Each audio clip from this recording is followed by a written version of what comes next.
akan ngobrol santai, berbincang-bincang santai dengan salah seorang bintang tamu yang kita undang, yaitu dengan Bapak Resada Ginting ya Pak ya. Nah, selamat datang kami ucapkan di acara ngobrol santai di podcast Jagusta Official Pak ya. Nah, jadi pada hari ini Pak, biar lebih enak lagi kita ngobrolnya nggak usah terlalu tegang, kita santai-santai aja, relax Pak ya. Nah, Siap. jadi Pak, pada hari ini saya mau nanya mengenai Bapak nih. Nah, Bapak merupakan seorang guru lah Pak ya. Iya, Iya. benar. Nah, kemudian basic Bapak boleh saya tahu Pak, S1-nya gitu mungkin? Ya, saya itu S1-nya sarjana komputer. Mhm. Dan sebenarnya saya bukan jurusan pendidik, tapi Mhm. umum ya. Umum. Iya, umum. Kenapa itu Pak? Bapak di jurusan umum itu lebih tertarik menjadi seorang pendidik atau guru daripada bekerja di satu instansi perusahaan gitu Pak? Sebenarnya sih pernah tertarik di perkantoran, ya di luar instansi pendidikan, tertarik, tetapi karena mungkin udah panggilan ya, jadi saya terus memilih untuk masuk ke dunia pendidikan karena sepertinya di situ saya menemukan suatu hal yang menarik, ya seperti ada motivasi, semangat, dan hal-hal pendukung lainnya. Pak, ini izin nih Pak ya, sebelum kita lanjut, walaupun kita tetap prokes lah intinya Iya, Pak. Pak, Kita ya. supaya lebih enak suaranya, boleh dong kita buka masker Iya, Pak Pak, ya. ya. Nggak apa-apa ya teman-teman ya, kita tetap prokes kok. Dan kita sebagai guru juga udah divaksin kok, yang udah kedua kali nih. Kita udah bisa jalan-jalan ke luar negeri. Nanti vaksin yang ketiga ke luar angkasa ya. Oh enggak ya, canda ya. Nah, kita lanjut nih. Tadi alasan Pak RG, Pak RG ya inisialnya ya. Nah, inisial Bapak itu Pak RG. Tadi alasannya lebih memilih menjadi seorang pendidik itu karena panggilan. Nah, kenapa bisa mengatakan Bapak seperti itu suatu panggilan? Apakah memang dari awalnya itu memang udah terniat gitu? Maksudnya gimana itu? Gini, sebenarnya itu pada awalnya saya bukan tertarik ya dengan pendidikan, makanya saya nggak ngambil di bagian pendidikan, walaupun sebenarnya beberapa saudara saya itu ngambil jurusan kependidikan.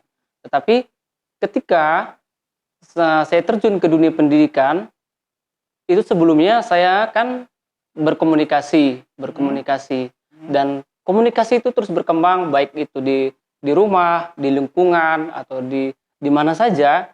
Jadi di sini saya tertarik dengan pendidikan karena dari komunikasi itu. Dari komunikasi itu saya temukan bahwa banyak hal-hal yang harus kita pelajari di dunia pendidikan itu, mulai dari komunikasi, bukan hanya pengetahuannya, karakter, bahkan kebiasaan hidup yang baik, misalnya kejujuran, disiplin, dan sebagainya. Maka dari saat itu hati saya termotivasi gitu Pak, kira-kira untuk masuk ke dunia pendidikan. Nah, setelah menjadi seorang pendidik, apakah Bapak ada terniat atau ingin berpikir kembali, udah deh berhenti aja dari seorang pendidik gitu kan? Lebih baik saya bekerja di satu instansi atau kantor. Ada nggak terniat lagi hal seperti itu Pak? Kira-kira. Sebenarnya sampai sekarang belum sih, belum ada niat seperti itu. Tetapi kalau dia mengarah ke usaha, ke bisnis, atau yang lain, itu ada. Iya. Ada Pak ya? Ada ya. Nah, ini sedikit lagi kembali ke dunia pendidikannya. Berarti Bapak selain menjadi seorang guru, apakah Bapak juga mengemban tugas tambahan yang lain mungkin Pak? Ya, selama ini saya ada pekerjaan sedikit di rumah, ya selain di dunia pendidikan, ya mungkin ada bagian perkebunan atau di mana lahan-lahan sedikit yang bisa saya usahakan. Berarti gitu, di wira swasta juga? di wira swasta Pak. Nah itu gimana tuh Pak? Cara membagi waktu Bapak itu antara jadwal mengajar dengan pekerjaan di rumah itu gimana tuh dok? Bisa trik atau tipsnya itu bisa dong dibagi sama-sama kami semuanya. Karena yang saya tahu nih PRG sudah memiliki beberapa lahan nih ya kan. Nah itu perlu kami tiru nantinya gitu. Karena kan untuk mengumpulkan yang namanya cuan tuh ya kan, cuan ya kan. Nah supaya bisa dapat lahan seperti itu. Gimana dong caranya tuh Pak? Sebenarnya sederhana ya. Tapi yang penting di sini apa? Semangat. Ya, Semangat. Karena gini, di dalam pembagian waktu itu sudah pasti. Di dalam pembagian waktu itu pasti ada yang berbenturan, ada yang tidak pas, ada yang tidak klop dengan waktu satu dengan waktu yang lainnya. Tetapi dengan semangat, dengan berusaha dan yakin, pasti kok ada jalannya agar kedua-duanya bisa dikembangkan. Apalagi kan di dunia pendidikan, kita kan nggak full time untuk bekerja. Kita kan bisa setengah hari kerjakan di rumah, setengah hari di di dunia pendidikan. Nah, berbicara soal penyimpanan cuannya tadi nih, uang jadi gimana sih Bapak cara menyimpan, memanage keuangannya tadi, Pak? Nah, itu gimana cara Bapak mengatur keuangan Bapak sehingga bisa hasilnya Bapak nikmati saat ini gitu loh. Oh, gini ya. Sebenarnya kalau dari belajar dari teori ekonomi, ya, dari belajar dari teori ekonomi itu banyak sebenarnya sudah diajarkan dan dipelajari bahwa yang paling pertama kita harus bisa memanajemen keuangan. Ya, apa manajemen keuangan itu? Artinya kita bisa mengelola keuangan kita. Baik itu apa yang kita keluarkan dari terhitung dari pendapatan kita, pengeluaran kita, dan mana kepentingan pertama, kepentingan kedua, kepentingan ketiga, dan kepentingan terusnya. Jadi dari situ kita dapat melihat potensi-potensi keuangan kita apakah bertumbuh atau stagnan atau diam di tempat, sehingga kita bisa mengelola keuangan kita agar jadi lebih baik lagi. Dalam pengelolaan keuangan itu apakah Bapak memanage sendiri atau dibantu istri juga Pak? Atau seperti apa konsepnya Pak? Ya, sekarang ya kita manusia sosial ya. Iya, Iya, benar. jadi manusia sosial itu nggak ada manusia sempurna. Tentu saja seperti saya juga, saya nggak manusia sempurna.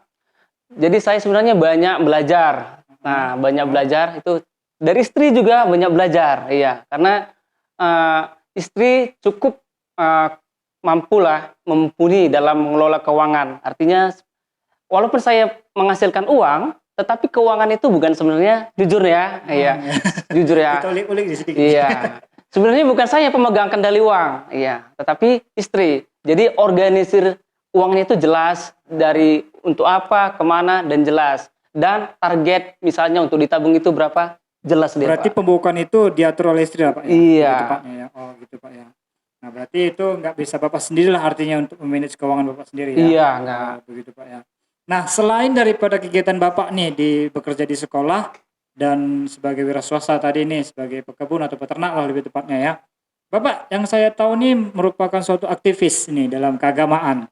Nah boleh dong Bapak ceritakan gimana sih pengalaman Bapak selama menjadi aktivis gereja itu atau suatu pelayanan lah ya, lebih Iya. tepatnya di dalam kegiatan keagamaan itu Pak. Nah, ada nggak dukungan dari istri kah atau mungkin istri kurang mendukung atau memang istrinya ya sudah ayo sama-sama seperti itu. Awal ceritanya gimana tuh Pak? Boleh dong cerita kita.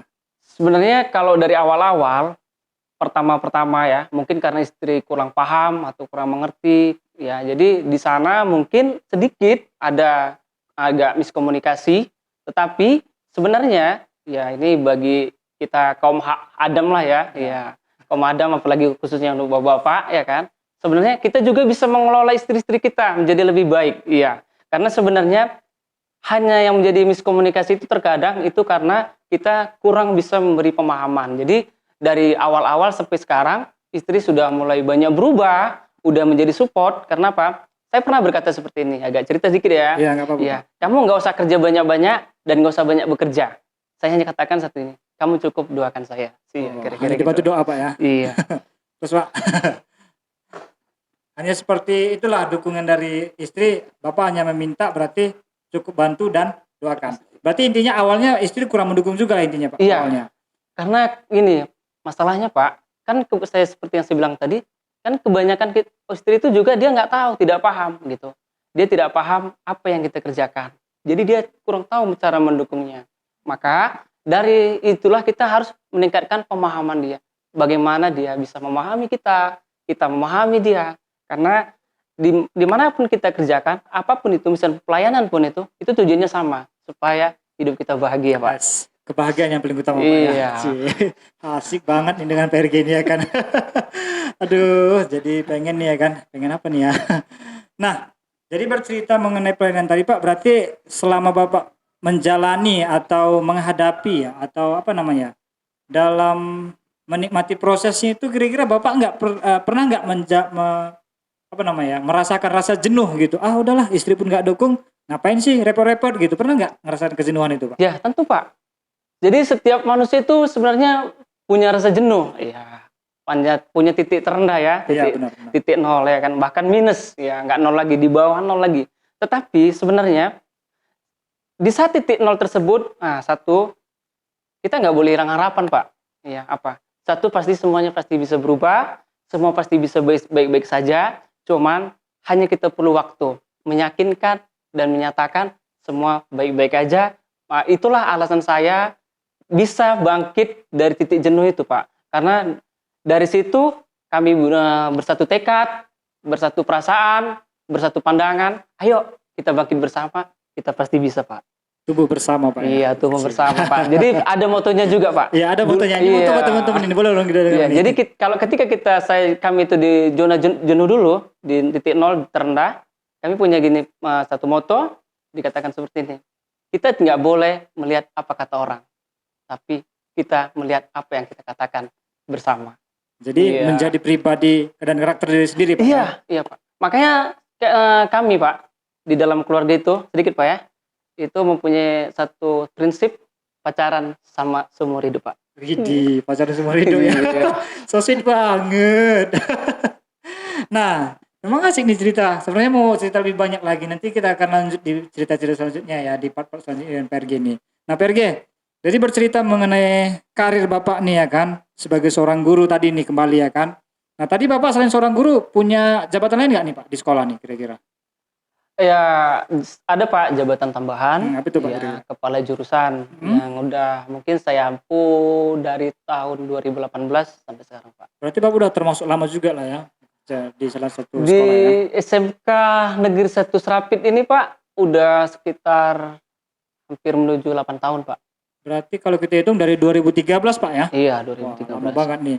Berarti sejak tahun itu Bapak sudah mengabdi lah di sekolah Iya, itu ya Pak. mengabdi, Pak. Nah, itu kepala jurusan apa tuh Pak? Itu kepala jurusan Teknik Komputer Jaringan, Pak. TKJ Pak ya. TKJ. Nah, berarti itu merupakan suatu kepercayaan juga yang diberikan pimpinan kepada Bapak mungkin Iya. ya. Nah, jadi kira-kira nih Pak, sedikit lagi nih ya kan mau saya tanya. Semenjak Bapak menjadi seorang guru kira-kira pernah nggak mengalami yang namanya kesulitan dalam mendidik seorang siswa itu? Dan gimana sih ketika Bapak mendapatkan kesulitan itu, trik atau solusi apa yang Bapak kerjakan supaya ketika kesulitan itu muncul, Bapak bisa mengatasinya gitu? Ya, kesulitan ya pasti ada, Pak ya. Karena dari sekian tahun berpengalaman menjadi guru, itu kesulitan pasti ada dan mungkin bukan 1-2 kali, bukan bahkan lebih. Ya, tetapi ada suatu hal yang saya sangat syukuri dari kesulitan yang saya hadapi itu yang pertama saya dapat belajar, Pak ya. Belajar tentang siswa tersebut. Kedua, saya dapat mengetahui karakter dan psikologi anak tersebut, Pak. Jadi ketika kesulitan itu datang kepada saya sebagai guru, sebagai pengajar, sebagai pendidik, Pak, maka saya di sini mulai belajar apa karakter anak tersebut, Pak. Jadi ketika saya jadi guru, saya tahu dulu apa karakternya, seperti apa dia hidupnya, seperti apa cara berpikirnya, dan bagaimana pergaulannya. Ketika saya temukan itu, saya mulai dapat suatu mungkin inspiratif, Pak ya. Nah, jadi dari inspiratif itu saya kembangkan dan memotivasi dia bahwa setiap kesalahan itu bisa dijadikan menjadi lebih baik dan setiap kegagalan itu bisa menjadi suatu keberhasilan, Pak. Berarti intinya Bapak mengidentifikasi peserta Iya, didik Pak. tersebut ya Pak ya, Iya. ketika memiliki kesulitan ya. Iya. Nah, asik sih sebenarnya banyak-banyak ceritanya kan, tapi jangan terlalu panjang juga ya kan. Kita nanti berbicara di part selanjutnya ya kan. Nah, jadi inilah dia intinya Pak.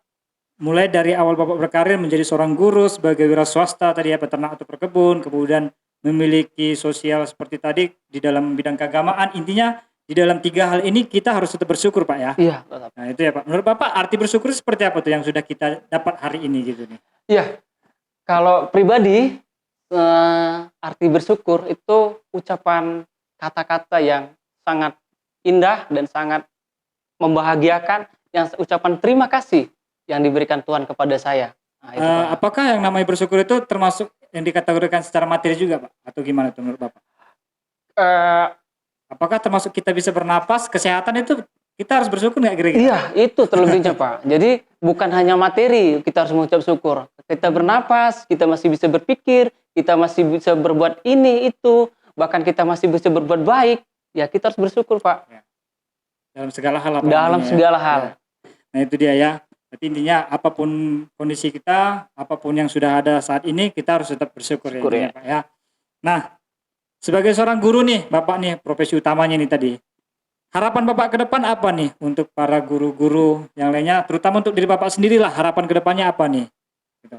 Ya, harapan saya terutama guru-guru diperhatikan lagi ya, khususnya buat bangsa Indonesia ya, karena banyak daerah-daerah terpencil itu masih banyak ya guru-guru yang kurang diperhatikan. Yang kedua, saya juga mengajak para guru-guru, ayo kita upgrade diri, ayo mulai belajar, ayo mulai bersemangat ya. Guru itu bukan hanya profesi, tetapi guru itu adalah motivasi. Jadi harus kita lebih banyak lagi karena ilmu pengetahuan bukan stagnan, tapi ilmu pengetahuan itu berkembang. Itu Pak. Saya, Pak. Nah, itu dia ya.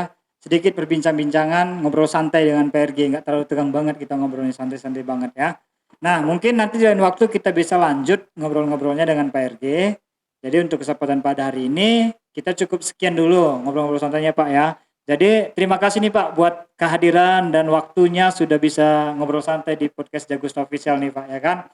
Nah, jadi buat teman-teman, silakan menyaksikan channel ini terus, dan apabila teman-teman mau bertanya-tanya kepada PRG boleh dong nanti di add Facebooknya. Bapak punya Facebook ya Pak? Ada Pak. Apa tuh Pak kalau boleh tahu? Facebooknya Resada Ginting Pak. Resada Ginting. Nah buat teman-teman silakan di add Facebook Bapak ini nanti. Jadi yang mau tanya-tanya mengenai hal-hal keagamaan juga bisa, mengenai pendidikan juga bisa. Nah untuk wira swasta, pengusaha juga bisa. Bukan pengusaha artinya ingin membuka peluang usaha seperti Bapak ini juga. Nah, jadi sekian bincang-bincang kita hari ini. Sampai jumpa di pertemuan selanjutnya. Thank you teman-teman. Bye-bye.